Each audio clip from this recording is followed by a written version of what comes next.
saudara sekandung, nggak ada. Saudara seayah, nggak ada. Paman, paman dari bapak sekandung, nggak ada. Paman seayah dan seterusnya. Baru kalau nggak ada wali, baru wali hakim alias sultan alias pemerintah. Jadi ingat ya, istilah wali hakim itu pemerintah. Bukan wali hakim Pak Ustadz, Pak Kiai, ya, tokoh, Pak Guru, enggak bisa. Wali hakim itu waliul amr, pemerintah ya. Atau orang yang diberi izin oleh pemerintah. Itu kalau enggak ada wali. Jadi ingat, itu harus ada restu alias izin bagi kaum wanita. Bagaimana dengan kaum lelaki? Pada asalnya di dalam syariat tidak ada. Seorang lelaki mau nikah, nikah saja. Sama orang tua aja nggak ada izin kok, apalagi sama istri pertama, nggak ada izin. Sah, sah. Tetapi jamaah, bahwa pernikahan itu bukan sekedar sah, tapi pernikahan adalah menyatukan dua keluarga. Alangkah indahnya, alangkah bijaknya, alangkah baiknya kalau kita tetap minta restu sama orang tua, meskipun Anda lelaki. Minta restulah, kasih tahu, mohon pertimbangan. Karena nanti akan menyatukan dua keluarga, bukan hanya Anda dengan istri, tapi Anda dengan istri, keluarga Anda dengan keluarga istri. Kalau nanti tidak baik, oh malah jadi nggak bisa mencapai litaskunu ilaiha wa ja'ala bainakumul mawaddah wa rahmah. Malah kacau. Dulunya sama orang tua baik, gara-gara menikah tanpa izin, tanpa restu, jadi bermasalah. Dulu misalnya Pak ini dengan Pak itu dulu berteman, gara-gara anaknya menikah tanpa direstui, wah akhirnya malah jadi bertengkar. Meskipun menurut syariat itu boleh, ini kita bicara perasaan, kita bicara apalagi di sebagian tempat kita ini, kalau nggak izin ya dianggap begini begitu, maka tidak ada mengapa. Ya, kecuali kalau orang tua mempersulit misalnya ya, atau pilihan orang tua ini jauh dari koridor aturan agama, nah itu mungkin ya. Tapi kalau memungkinkan, mohon izin kepada orang tua, memberitahu, minta restu dan seterusnya, itu alangkah baiknya dan bijaknya. Tapi asalnya andaikan tidak memungkinkan atau karena sebab-sebab tertentu seorang lelaki tidak izin, maka sah. Tidak ada masalah. Tapi seorang perempuan tidak bisa. Dia harus mendapatkan restu, izin dari wali ya, bukan orang tua dalam arti ibu atau yang orang tua asuh, orang tua tiri, orang tua angkat, bukan. Wali. Dicari sampai ketemu. Sampai ketemu. Kalau enggak ada, betul-betul enggak ada semua, dipastikan enggak ada, baru nanti namanya wali hakim, dan itu pemerintah jamaah ya. Wali hakim bukan minta deh tolong dinikahkan, enggak bisa. Harus wali yang asli.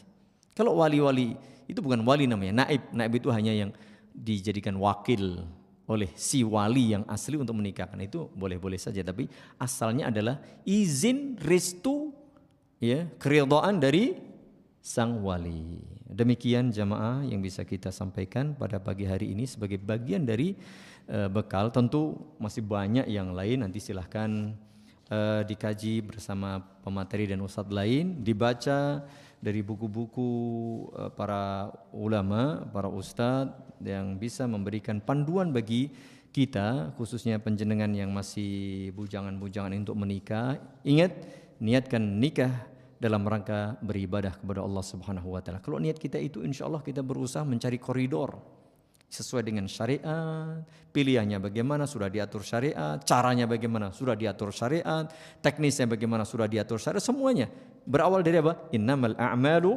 binniyat. Niatkan ikhlas karena Allah, menjalankan perintah Allah, nanti akan ikut sesuai dengan aturan Allah. Begitu. Semoga Allah Subhanahu wa taala memberi kita ilmu yang bermanfaat, memberi kita jodoh yang saleh dan salehat, memberi anak keturunan yang saleh dan salehat, dan memberi kita taufiknya untuk bisa mengamalkannya dengan ikhlas dan benar. Salah satunya adalah menikah, dan tentu saja secara umum semoga Allah beri kita istiqomah di atas agamanya sampai kelar kehidupan kita masing-masing mendapatkan husnul khatimah. Allahumma amin. Demikian, adakah pertanyaan? Kalau tidak ada, kita tutup. Ada? Ada Ustaz. Baik. Banyak Ustaz. Dari jamaah apa dari ada yang online? Ini dari online udah. Dari jamaah dahulu dah dari yang jamaah. kita Okay. Kalau ada. Karena yang hadir di sini. Silakan dipersilahkan. Mungkin Mas kalau ada yang mau bertanya. Kalau Pak Ustadz saya nggak usah bertanya deh, saya ingin melakukannya, silakan. Segera. Ya, segera. Nanti silakan Mas, biro jodohnya aktifkan gitu ya.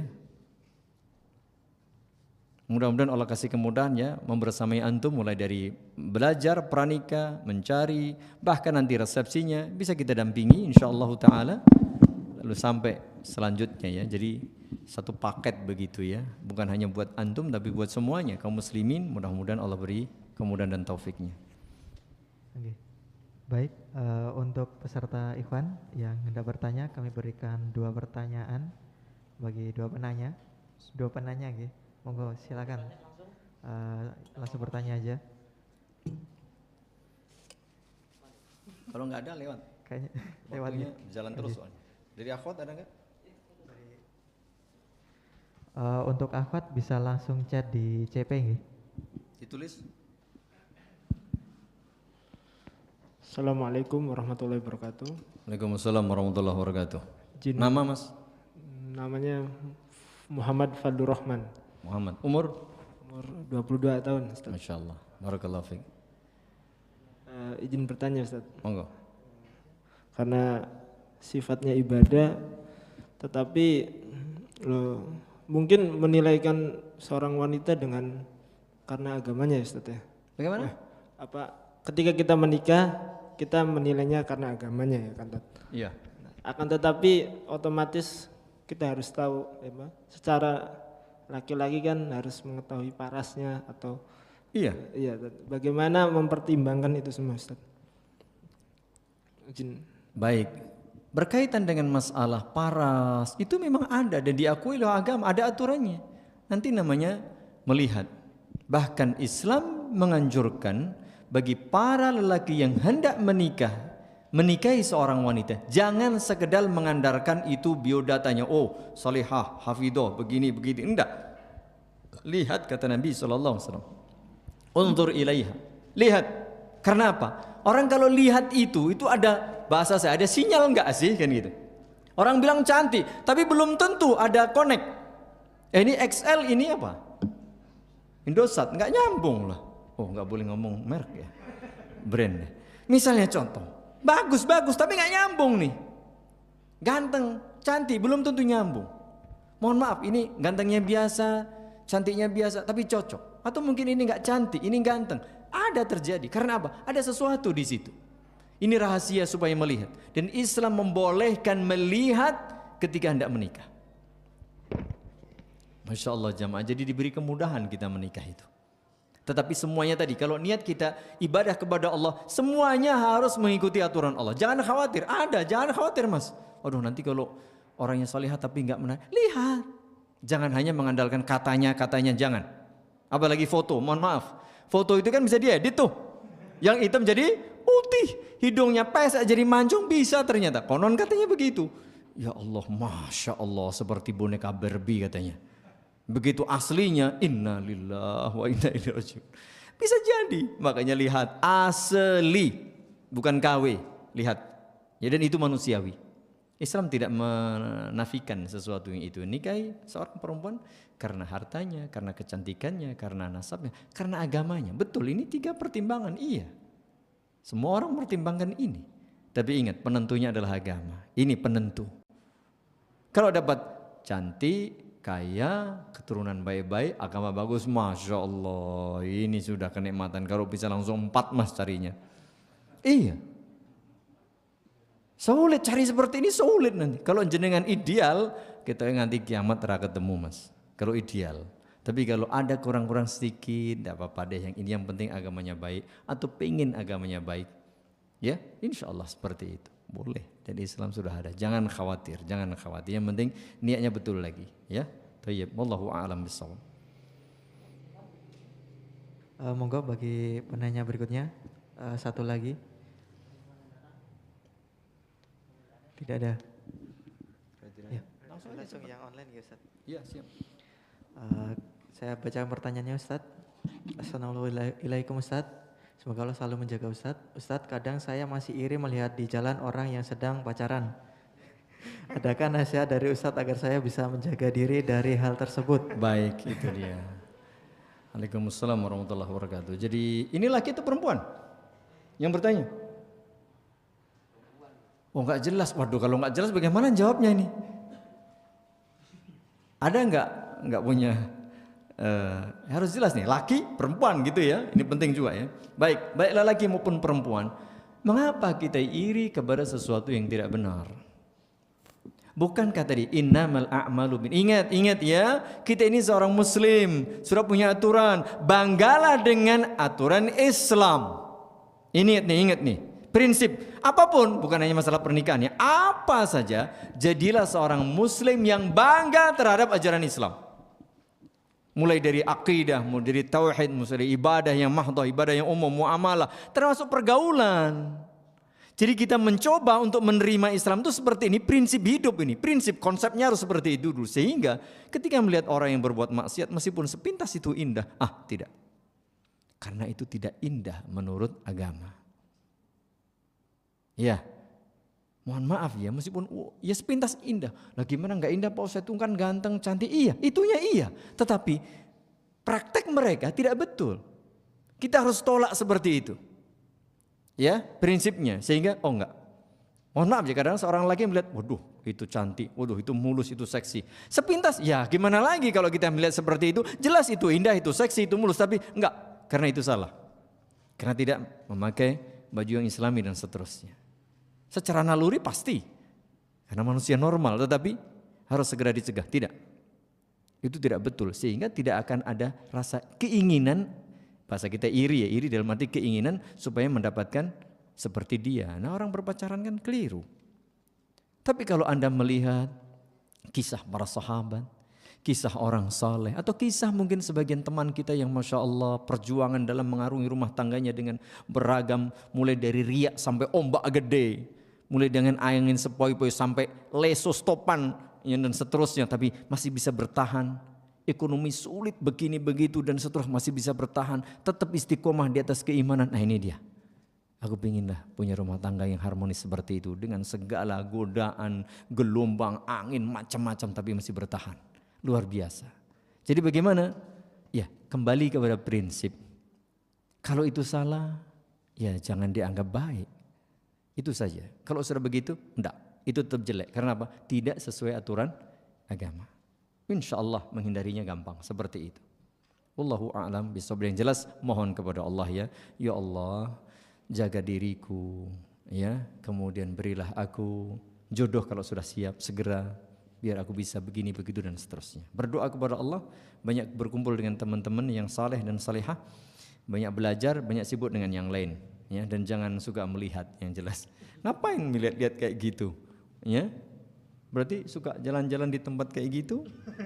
Atau mungkin suka, enggak usah lah. Sibukkan diri dengan ilmu, dengan amal, dan dengan kegiatan-kegiatan yang positif. Wallahu a'lam bishawab. Insyaallah, untuk pertanyaan berikutnya Ustaz. Bismillah, yang ingin saya tanyakan, usia saya sudah mampu menikah, dan mana yang lebih utama, menikah atau menuntut ilmu? Pertanyaannya dari laki-laki Ustaz. Baik, lebih utama mana, menikah atau menuntut ilmu? Ya dua-duanya kalau bisa. Anda menikah sekaligus menuntut ilmu.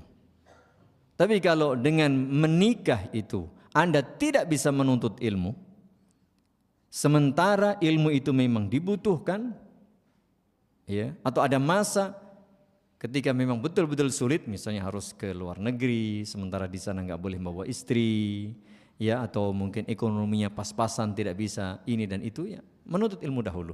Anda bersabar. Tapi kalau bisa dua-duanya, mengapa tidak? Anda bisa belajar di sini, Anda bisa menikah, ya, Anda malah diopeni, ekonominya mampu, demikian. Wallahu a'lam bishawab. Perhatikan mana yang lebih utama. Dan saran saya, kalau memang tidak ada penghalang yang berat, ya menikah sekaligus menuntut ilmu. Wallahu a'lam bishawab. Semoga Allah beri kemudahan buat antum. Baik Ustaz, pertanyaan yang berikutnya. Izin bertanya Ustaz, untuk dana persiapan nikah itu kewajiban akhwat atau ikhwan? Karena ada yang bilang tunggu saya 1 tahun lagi ngumpulin dana, bantu ya. Sikap saya harus bagaimana Ustaz? Walhamdulillah, Anda punya calon yang baik hati, itu namanya. Mau membantu Anda, berarti tahu Anda miskin, dia tahu diri. Ya, kewajiban itu bagi lelaki tadi ya, memberikan mahar itu lelaki. Untuk walimah, Walimah tentu saja dengan obor rampai proses, misalnya harus katakanlah sekarang ini kalau kita nikah resmi, kalau kita mau datang di kantor urusan agama pada jam kantor, jam kerja, 0 rupiah, tidak bayar. Tapi kalau di luar jam kerja, maka Anda harus bayar. Kalau di rumah mungkin sekian, kalau di gedung pertemuan besar sekian, itu ada, sudah ada. Itu jenengan laki-laki, saya selalu bilang, jadilah laki-laki yang lelaki, yang betul-betul jantan. Jangan, mohon maaf ya, jadi lelaki tapi selalu mengandalkan yang perempuan, jangan. Prinsip Anda harus punya prinsip. Aku ki lanang. Ya, ingat, Anda yang diberi perintah supaya memberi nafkah, diberi perintah supaya menjadi pemimpin, qawam ala nisa, diberi perintah supaya menjaga istri Anda. Terlepas istri Anda itu kaya, itu urusan lain. Tapi Anda harus jantan sebagai lelaki. Wibawa dijaga. Seorang pemimpin harus dijaga kewibawaannya. Salah satunya apa? Mengapa lelaki menjadi pemimpin? Karena dia memberi nafkah.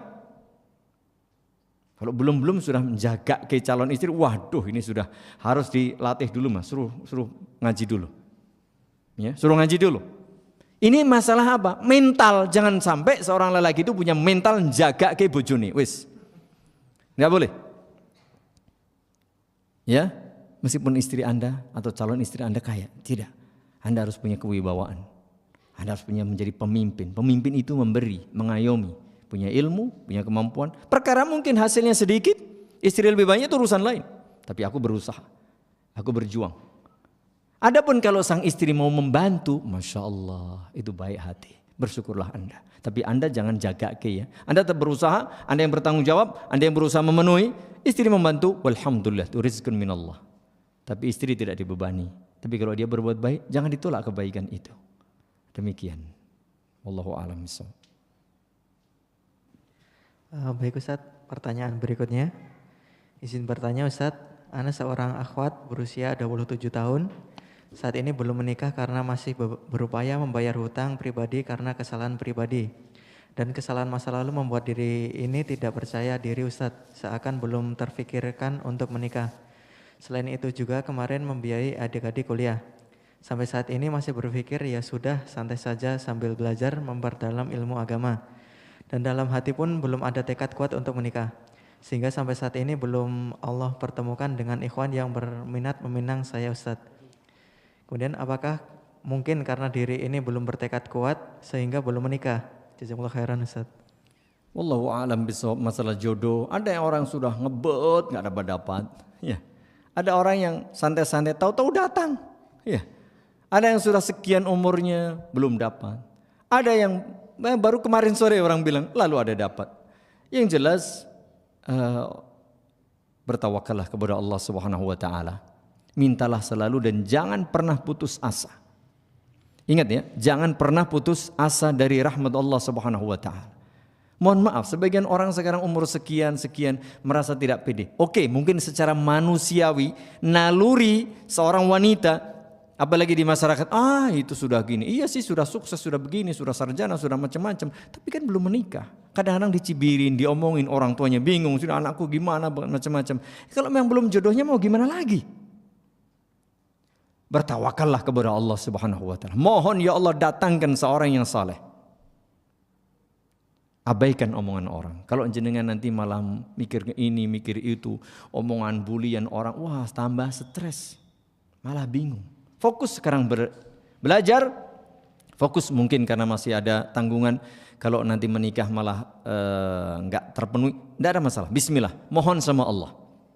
Yakinlah Allah Maha Kaya, Allah Maha Kuasa, dan berdoa selalu kepada Allah. Berusaha dengan benar, yakin Allah akan memenuhi hutang dan tanggungan Anda. Itu saja yang pertama. Yang kedua, serahkan sepenuhnya kepada Allah Subhanahu wa taala. Jangan kemudian aku sudah sekian tahun. Enggak ada masalah. Rasulullah sallallahu alaihi wasallam pertama kali menikahi Khadijah radhiyallahu anha, beliau kan lebih tua. Ya. Bahkan seorang janda, tidak ada masalah. Jadi tidak ada masalah. Yang penting berusaha menjadi wanita salehah. Itu saja. Berusaha ya mencari yang baik. Suatu saat pasti Allah akan mendatangkan itu.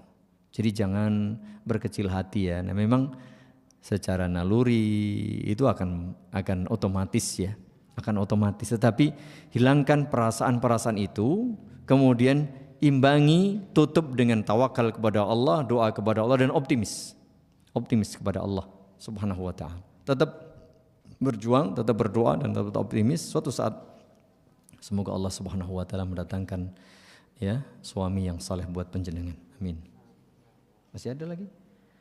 Ini sudah jam 10.35 Ustaz. Iya, siap. Apakah antum ada kegiatan lain? Baik. Kalau semisal ini, soalnya pertanyaan masih banyak Ustaz.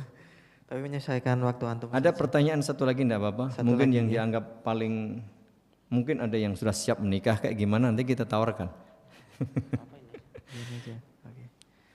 Oke. Ustaz, izin bertanya, kebanyakan dari para jomblo masih terjebak dengan masa lalu, sehingga ada keraguan atau ketakutan untuk menikah. Mohon nasihatnya Ustadz bagi kami yang masih terjebak dengan masa lalu. Masa lalunya masa lalu apa? Itu persoalannya. Ya, kalau Anda sudah bertaubat kepada Allah Subhanahu wa taala, lalu memperbaiki diri, ingat bertaubat lalu memperbaiki diri dengan belajar dengan ini, maka tidak ada masalah. Semua orang punya masa lalu. Para sahabat radhiyallahu anhum ajma'in, sebagian mereka juga punya masa lalu, bahkan masa lalu mereka mungkin gelap gulita ya, perbuatan syirik, perbuatan maksiat mungkin pernah mereka alami. Tapi ketika Allah memberikan taufik hidayah menjadi seorang muslim, mereka bertobat, memperbaiki diri, belajar ini dan beramal, maka itu akan menghapus masa lalu kita. Demikian pula penjenengan. Kalau punya masa lalu, saya kira hampir semua kita punya masa lalu. Ya, punya masa lalu. Yang penting sudah bertobat, lalu berusaha memperbaiki diri, ini yang penting. Apa itu? Dengan belajar. Kalau dikira sudah mampu, sudah cukup, ya, masalah akidah, masalah tauhid, masalah ibadah, lalu tinggalkan komunitas masa lalu. Tinggalkan urusan-urusan masa lalu, ini dan seterusnya, perbaiki, kira sudah cukup, tidak ada masalah. Jangan sampai itu kemudian membayangi terus. Kalau itu membayangi itu berbahaya jamaah. Nanti akan faktor psikologis ini akan membawa pada masalah tubuh, masalah lahiriah kita. Sehingga nanti kalau kita bertemu dengan jodoh, jangan sampai masa lalu itu terbawa, masih kelihatan dulu, yuk kelihatan banget, jangan. Kalau perlu rahasiakan semua masa lalu kita. Ini penting baik bagi akhwat maupun ikhwan. Rahasiakan masa lalu kita. Yang penting sekarang aku adalah yang sekarang. Maka terimalah aku apa adanya. Selesai. Kecuali masalah-masalah prinsip yang barangkali perlu, yang mungkin dulu pernah menikah menjadi duda, sekarang udah duda cerai, ya sampaikan status karena ini masih perjaka berduda, duda. Selesai. Ya seperti itu. Tapi urusan-urusan lain yang kira-kira tidak penting nggak usah. Ya, nggak usah disampaikan. Jadi masa lalu tetap masa lalu, bertaubat kita kepada Allah, berusaha memperbaiki diri dengan apa? Dengan belajar, beramal dan seterusnya. Wallahu a'lam bishawab. Hilangkan itu. Ya, artinya hilangkan bukan berarti dilupakan sama sekali. Bertaubat, beristighfar dari dosa-dosa masa lalu, lalu jangan sampai itu membayangi dan mengganggu kehidupan kita saat ini dan masa depan. Demikian. Wallahu a'lam bishawab.